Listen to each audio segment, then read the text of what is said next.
Hello friends, my name is Aamir. स्वागत करता हूं आपका स्मार्ट कीड़ा यूट्यूब चैनल पर। Happy Diwali to all of you. आज हम करेंगे part 2 of facts, inference and judgment. Last lecture में मैंने डिस्कस किए थे फैक्ट्स क्या होते हैं ये मैंने बताया था। कुछ क्वेश्चंस भी मैंने डिस्कस किए थे। फैक्ट्स क्या होते हैं? फैक्ट्स वो स्टेटमेंट्स होते हैं जिन पर हम डिबेट नहीं कर सकते, यानी कि वो एक वेरीफाइड स्टेटमेंट होता है, उसमें कुछ डेटा होगा और वो एकदम वेरीफाइड होगा, जिस पर मैं कोई बहस नहीं कर सकता किसी से भी। ठीक है, इस कॉन्सेप्ट को डेवलप करने के लिए आज मैं कुछ और फ्रेश क्वेश्चंस लेके आया हूं, जैसे मैंने प्रॉमिस किया था। स्टूडेंट्स की भी डिमांड थी, बहुत से स्टूडेंट्स ने कहा कि हमें इसमें और क्वेश्चंस चाहिए। सरप्राइजिंगली ये क्वेश्चंस आपके सामने आ सकते हैं।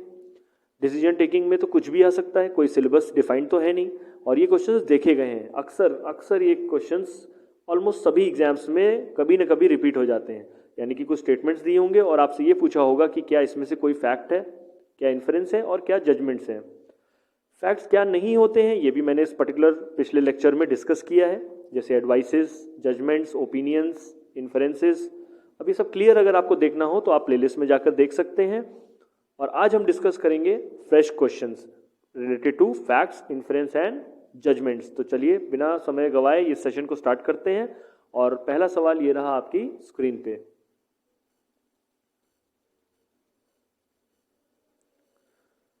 जैसे डायरेक्शंस हम पहले से पढ़ते हैं, तो given below are 4 statements which can be classified as facts, inferences and judgments, यानी 4 स्टेटमेंट दिए होंगे और हमें ये देखना होगा कि इसमें से कौन सा फैक्ट है, कौन सा इन्फरेंस है और कौन सा जजमेंट है।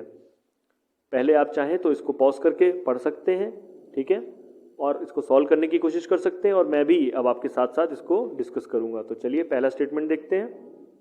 Kerala whose early success in fighting COVID-19 was sabotaged by gross negligence during Onam। यहां पर ओनम फेस्टिवल की बात की गई है। अब ये तो हमें मालूम है इमोशनल सेंस से कि केरला में बहुत ही अच्छा कोविड-19 से फाइट बैक किया था स्टार्टिंग में, लेकिन वो सैबोटेज कैसे हुआ, यानी उस पर अगर नेग्लिजेंस देखा जाए ओनम के दौरान, उसकी वजह से उनके कोविड नंबर्स बढ़ गए, इन्फेक्शन रेट बढ़ गया। यानी केरला ने, गवर्नमेंट ने, वहाँ की एडमिनिस्ट्रेशन ने ओनम के दौरान कुछ ऐसी एडवाइजरीज नहीं जारी करी जिसकी वजह से क्रॉस नेग्लिजेंस हुआ और फिर से कोविड-19 के नंबर्स बढ़ गए। कहीं ना कहीं हमें इमोशनल सेंस से भी ये पता है, ये नॉलेज है। तो ये काफ़ी हद तक फैक्ट की श्रेणी में जाएगा, काफ़ी अच्छा ये फैक्ट है, प्रॉपर तरीके से इन्होंने डेटा दिया है ऑथर ने। स्टेटमेंट 2 भी देखते हैं। Delhi whose positivity rate has soared from near 5% in mid-October to near 15% is a cautionary example with festivities all around। Almost mid October की बात की गई है, तो मिड अक्टूबर में तो हमारे पास ऑलरेडी बहुत सारे फेस्टिवल्स होते हैं। दशहरा उसी टाइम पे आता है ऑलमोस्ट। अगर आप देखो तो नवरात्र का टाइम होता है, उस टाइम पर भी फेस्टिविटीज़ होती हैं। दुर्गा पूजा हमारे यहाँ बहुत थ्रू आउट मनाई जाती है। तो यहाँ पे क्लियर बताया है कि दिल्ली में भी जो पॉजिटिविटी रेट था कोरोना इन्फेक्शंस का, वो बढ़ गया 5% से 15%। यहाँ कहीं पे भी कोरोना नहीं लिखा है, बट जब आप पॉजिटिविटी रेट बोलोगे तो हमें कहीं ना कहीं लॉजिकल सेंस से ये लेना पड़ेगा कि कोविड की सिचुएशन की बात हो रही है, क्योंकि स्टेटमेंट 1 में भी ऐसा ही कुछ था। तो ये सब स्टेटमेंट्स ऑलमोस्ट रिलेटेड होंगे थोड़े थोड़े। स्टेटमेंट 3 देखते हैं। स्टेटमेंट 3 क्या कहता है? Across the country the administration should be warned that the festive season is a crucial time to combat the virus. क्या ये इन्फरेंस है? क्या ये जजमेंट है? चलिए देखते हैं। थोड़ा सा कंफ्यूजन होगा हमें यहाँ पर अभी। ऑब्वियसली बात है, हमें ये तो पता था कि फेस्टिव सीजन्स के दौरान हम वायरस से थोड़ा सा मुश्किल से लड़ पा रहे हैं, पर यहाँ पे एक तरीके की ओपिनियन भी जरूर हमें ऑलरेडी इको हो रही है, क्योंकि यहाँ पे शुड बी यूज कर दिया। आपने बोला शुड बी वार्न्ड। जब आप शुड बी बोल रहे हो तो यहाँ पर आप कुछ ओपिनियन देने की कोशिश कर रहे हो, कुछ कोर्स ऑफ एक्शन बताने की कोशिश कर रहे हो एडमिनिस्ट्रेशन को। तो काफ़ी हद तक ये एक ओपिनियन दिखती है मुझे, एक जजमेंट की तरह दिखता है मुझे ये। चलिए स्टेटमेंट 4 भी देखते हैं। स्टेटमेंट 4 क्या कहता है? Ahead of Diwali celebrations in the country, COVID cases have been rising with numbers soaring like a wave. अब यहाँ पर एक आपने बात बोली, ahead of Diwali celebrations. Obviously Diwali comes after Dussehra. Dussehra is almost in mid October, ये हमें पता है। तो इसका मतलब हमसे ये बताया गया कि अगर आप थ्रू आउट देखो थ्रू आउट अगर स्टेटमेंट 1 और 2 को फैक्ट को हम लेके चले तो आपने करेक्ट इन्फ्रेंस दिया है यहाँ पर, आपने ये बताने की कोशिश करी, अगर मैं 1 और 2 से निकालने की कोशिश करूँ इन्फ्रेंस, कि क्लियर इन्फ्रेंस ये होगा कि कोविड-19 के केसेस सोर कर रहे हैं, बढ़ रहे हैं, 5% से 15% हो गए। क्यों? क्योंकि ahead of the Diwali celebration जब आप बोल रहे हो यानी मिड अक्टूबर टू नवंबर के बीच की बात कर रहे हो आप, तो मैं स्टेटमेंट 2 से इसको क्लियरली इको कर सकता हूँ, इन्फर कर सकता हूँ, तो ये मेरा क्लियर इन्फ्रेंस होता हुआ दिख रहा है। और स्टेटमेंट 3 ऑलरेडी मैंने बोला कि वो एक जजमेंट की तरह मुझे दिखा, क्योंकि आपने शुड बी का इस्तेमाल किया। यहाँ एक सिंगल वर्ड आपको ये हिंट दे देगा कि क्या ये जजमेंट है, क्या ये इन्फ्रेंस है। तो काफ़ी हद तक हम ये बोल सकते हैं कि statement 1 and 2 are clear facts, statement 3 is clearly a judgement and statement 4 is an inference. ठीक है, ये हमारा क्लियर आंसर होगा। चलिए देखते हैं स्टेटमेंट्स क्या कहते हैं, ऑप्शंस हमारे क्या कहते हैं। ऑप्शन कहता है 1 and 2 are facts, 3 is an inference. जी नहीं, 3 is a judgement and 4 is an inference, तो हम इसको रिजेक्ट कर सकते हैं। ऑप्शन बी कहता है 1 and 3 आर फैक्ट्स, ये भी रिजेक्ट हो जाएगा क्योंकि 1 और 3 तो नहीं है, 1 और 2 है, हमें पता है। Option C 2 and 3 are facts, यहाँ रिजेक्ट हो गया। Option D 3 and 4 are facts, ये भी रिजेक्ट होता है। एंड लास्ट फाइनली बोलता है 1 and 2 आर फैक्ट्स, क्लियर है, 4 इज एन इन्फ्रेंस, ये भी क्लियर है, एंड 3 इज अ जजमेंट, ये भी क्लियर है। और मेथड ऑफ एलिमिनेशन से हमारे पास ऑप्शन ई ही बचा था और वो एकदम क्लियर आंसर होगा। इसका सोल्यूशन अगर आपको चाहिए तो ये रहा आपकी स्क्रीन पे, आप इसको पॉज करके भी पढ़ सकते हैं। कोई डाउट्स हो तो प्लीज़ ज़रूर कमेंट करके बताइएगा, इसका स्क्रीनशॉट ज़रूर ले लें आप, ठीक है, ताकि आप इसको पढ़ सकें। और मैं बढ़ूंगा नेक्स्ट क्वेश्चन की तरफ। गिवन बिलो आर 4 स्टेटमेंट, फिर से वही 4 स्टेटमेंट्स और they are classified as facts, inference and judgments and we have to choose the correct option. ठीक है, स्टेटमेंट 1 क्या कहता है? According to the election commission, alcohol valued at about ₹25 crore was seized in Bihar during the run-up to the assembly election. Almost 25 crore की शराब, almost 25 crore का liquor seize किया गया, किसके द्वारा? एक अथॉरिटी है, इलेक्शन कमीशन द्वारा। कब? जब उन्होंने असेंबली इलेक्शन से पहले इसमें चेकिंग किया होगा, चेकिंग ड्राइव चलाया होगा, तो उन्होंने ऑलमोस्ट 25 करोड़ का लिकर सीज किया बिहार जैसे स्टेट में, जहां पर ऑलरेडी हमें पता है इमोशनल सेंस से लिकर इज कंप्लीटली बैंड, उसका सेल, उसका कंजम्पशन ऑलरेडी बैंड है वहाँ पर। तो ये फैक्ट है, काफ़ी हद तक ये हमें डेटा दिया गया, वेरीफाइड फैक्ट दिया गया, वेरीफाइड स्टेटमेंट दिया गया, तो ये हम फैक्ट की श्रेणी में डाल सकते हैं। स्टेटमेंट 2 भी देखते हैं। Bihar's administration had by the beginning of the lockdown booked all about 2.6 lakh people for violating prohibition. इस पर मैं डिबेट कर सकता हूँ क्या? ऑब्वियसली बात है, अगर आपने ये स्टेटमेंट लिख दिया है तो कहीं ना कहीं किसी न किसी न्यूज़पेपर रिपोर्ट से या न्यूज़ कहीं से आपको मिली होगी या ऑथर को कहीं ना कहीं से पता चला होगा, तभी उसने ये लिखा कि Bihar administration also has already criminally booked 2.6 lakh people, जिन्होंने प्रोहिबिशन किया सेल और लिक्वर। यहाँ पर एक थोड़ी सी मिस्टेक ये है कि प्रोहिबिशन ऑफ लिक्वर होना चाहिए था कंप्लीट सेंटेंस, बट अगर आप स्टेटमेंट 1 से इसको रिलेट करोगे तो बिल्कुल क्लियर, ये प्रोहिबिशन यहाँ पे जो बात हो रही है वो लिक्वर की ही बात हो रही है। तो इसको प्लीज़ यहाँ पे ऐड ऑन कर लेना, for violating prohibition of liquor. ये हो सकता है मेरे से मिस्टेक हो गई हो टाइप करने में। तो ये तो कंफर्म हो गया कि लॉकडाउन से पहले ही ऑलमोस्ट 2.6 लाख लोगों को हम प्रोसिक्यूट कर चुके थे, बुक कर चुके थे for violating the prohibition of use of liquor in already band state, वहाँ पर ही कंप्लीटली बैंड है। ठीक है, तो ये भी एक फैक्ट हो जाएगा, क्लियर फैक्ट होगा, डेटा प्रेजेंट किया आपने। अब इनसे हम क्या इन्फर कर सकते हैं या हमारा क्या ओपिनियन हो सकता है? चलिए स्टेटमेंट 3 देखते हैं। Habits such as drinking cannot be stamped out by regulatory dictates। काफ़ी हद तक ये एक इन्फ्रेंस भी है और काफ़ी हद तक एक ओपिनियन भी है, पर हमें अब यहाँ पर थोड़ा सा अपना जजमेंट देखना होगा कि क्या स्टेटमेंट 4 कह रहा है। तो स्टेटमेंट 4 क्या कहता है यहाँ पे? स्टेटमेंट 4 कह रहा है prohibition is a policy that is tried repeatedly but fails every time. हर बार इसको जब ट्राई किया जाता है तो ये फेल हो जाती है। तो काफ़ी हद तक ये कि ओपिनियन देने की कोशिश की जा रही है। और स्टेटमेंट 3 हम एज एन इन्फ्रेंस की श्रेणी में डाल सकते हैं।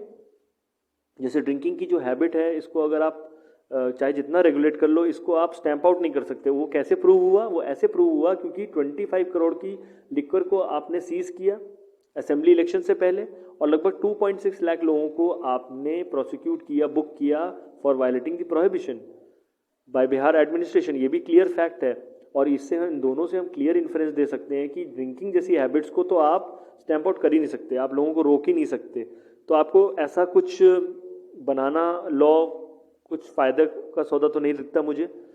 कि आप फिर भी लोग कंज्यूम कर ही रहे हैं under the nose of the police administration, under the nose of the government, आप फिर भी ड्रिंकिंग से रिलेटेड आपको क्राइम्स देखने को मिल रहे हैं वहाँ पर, तो आप उसको फिर आउटलॉ करिए जैसे बाकी स्टेट्स में ही है, मे बी इसको लॉ के दायरे से बाहर किया गया है। तो ठीक है, ये तो क्लियर इन्फर होता हुआ दिख रहा है स्टेटमेंट 3।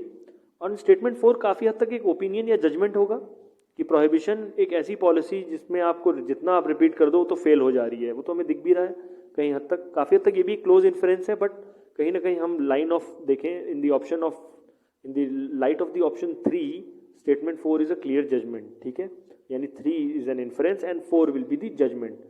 चलिए देखते हैं हमारे स्टेटमेंट्स क्या कहते हैं।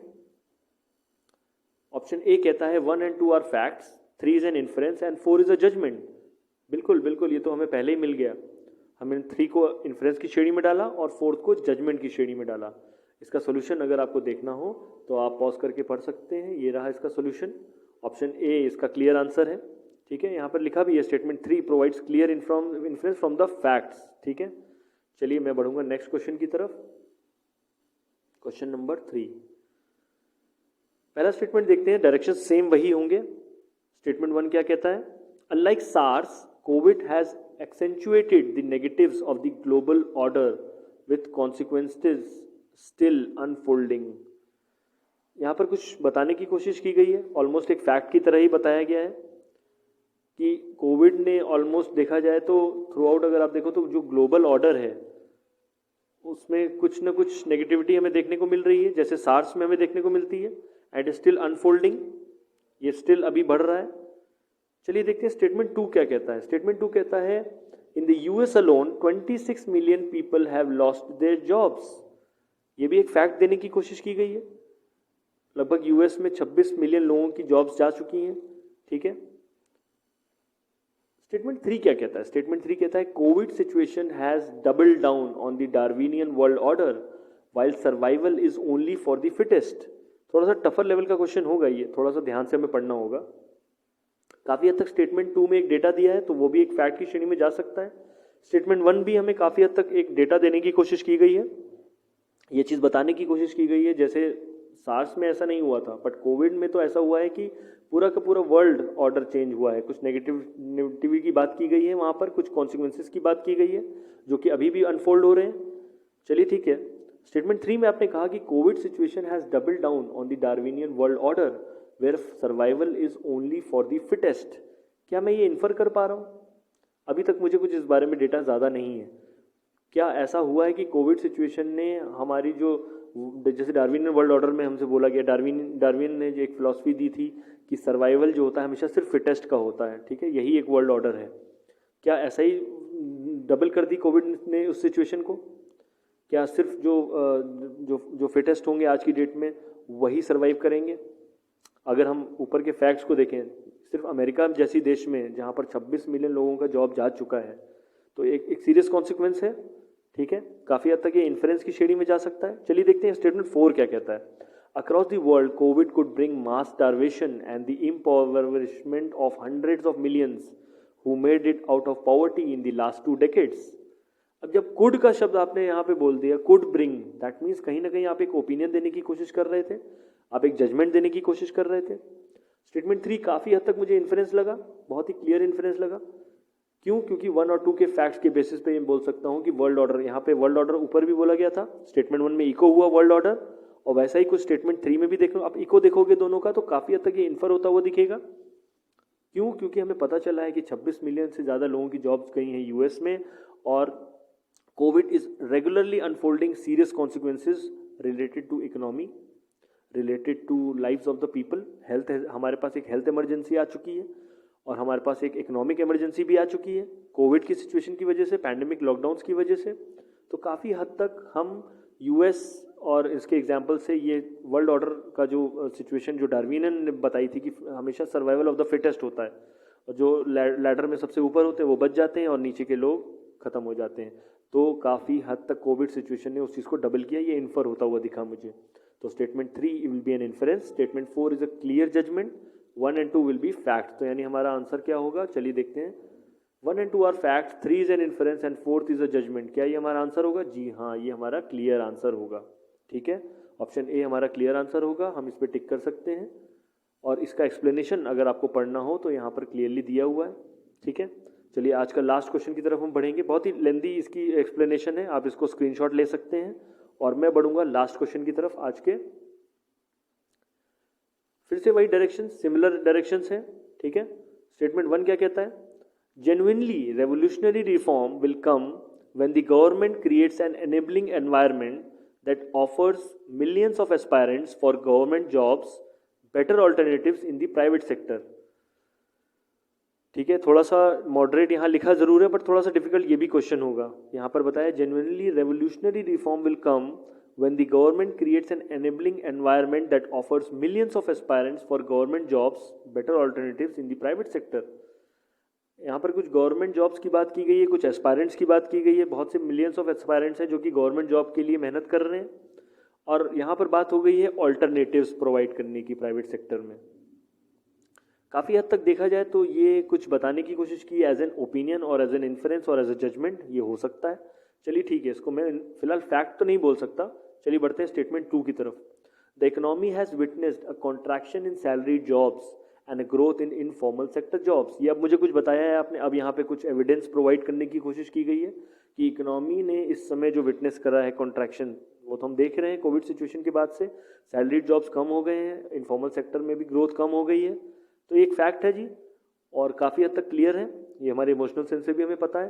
स्टेटमेंट 3 क्या कहता है? The employment agencies have reported, जब रिपोर्टेड बताया तो ये तो फैक्ट होएगा ही, confirm that the quality of the jobs had deteriorated. अब स्टेटमेंट 2 और 3 क्लियर फैक्ट्स हैं, ये तो हमें क्लियर हो गया। यानी अब हमें डिसाइड करना है कि स्टेटमेंट 1 और 4 में कौन सा इन्फरेंस है और कौन सा जजमेंट है। स्टेटमेंट 4 देखते हैं। The stagnant employment situation puts more pressure on the aspirant for the non technical post that the government fills. अब अगर हमारी एम्प्लॉयमेंट सिचुएशन आपने बताया कि already the quality of the jobs has been deteriorated, तो यहाँ पर आपने बोला स्टैग्नेंट एम्प्लॉयमेंट सिचुएशन है and it puts pressure on the aspirants. ठीक है, ऑब्वियस ही बात है, अगर हमारे पास इनफॉर्मल सेक्टर में जॉब्स नहीं हैं तो जितने जो एस्पायरेंट्स हैं जो नॉन टेक्निकल जॉब्स के लिए, जो गवर्नमेंट जॉब के लिए तैयारी कर रहे हैं, उन पर प्रेशर पड़ रहा है। क्या ये मैं इन्फर कर सकता हूँ स्टेटमेंट थ्रू 2 और 3 से? जी हाँ, ये क्लियर इन्फरेंस होगा। हम यहाँ पे क्लियरली इन्फर कर पा रहे हैं कि 2 और 3 के बेसिस पे कि जो एस्पायरेंट्स पे प्रेशर पड़ रहा है, एम्प्लॉयमेंट सिचुएशन जिस हिसाब से स्टैग्नेंट हो गई, उसमें कोई ग्रोथ नहीं है, ये मुझे इन्फर होता हुआ दिखा था स्टेटमेंट 2 में। यहाँ पे बोला आपने there is very too much of contraction in the growth in informal sector jobs, तो इसीलिए वो इको होता हुआ दिखा। तो स्टेटमेंट 4 एक क्लियर इन्फरेंस होगा और स्टेटमेंट 2 और 3 विल बी फैक्ट्स। तो बचा क्या? स्टेटमेंट 1, जो कि मुझे थोड़ा सा कंफ्यूज कर रहा था कि क्या ये जजमेंट है, क्या ये इन्फरेंस है। जी हाँ, ये तो एकदम क्लियर जजमेंट होगा।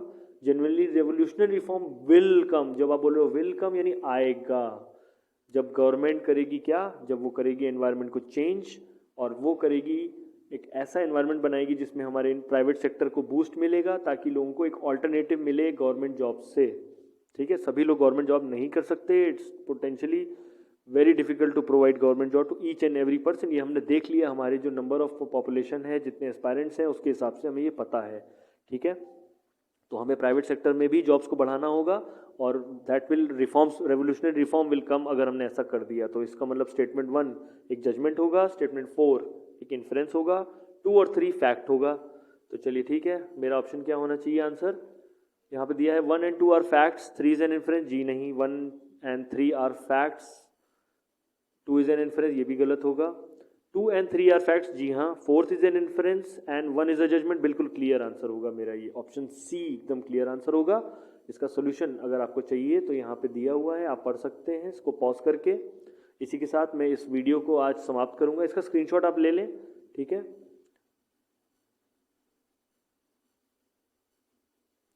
ठीक है, आई होप आपको ये वीडियो अच्छा लगा हो, फैक्ट, इन्फ्रेंस एंड जजमेंट्स का। अगर आपको और क्वेश्चंस इस पर्टिकुलर सेशन में चाहिए तो एक सेशन और हम इस पे ले लेंगे, जिसमें हम ऑलमोस्ट 4-5 क्वेश्चंस और डिस्कस कर सकते हैं। लेकिन आपको कमेंट करके ज़रूर बताना होगा कि आपको ये वीडियो कैसा लगा और आपको और क्वेश्चंस चाहिए कि नहीं तो मैं फिर से सुपर पूल पे वापस चला जाऊँगा। ठीक है, ये कुछ स्टूडेंट्स की डिमांड थी, फैक्ट्स, इन्फ्रेंस, जजमेंट ज़रूर डिस्कस करिए, तो मैंने इसलिए इसको भी डिस्कस किया। और क्वेश्चन चाहिए तो प्लीज़ ज़रूर मुझे कमेंट करके बताएं। तैयारी आप कर रहे हैं ये मान के चल रहा हूँ। Thanks for watching this video. Till then, जय हिंद।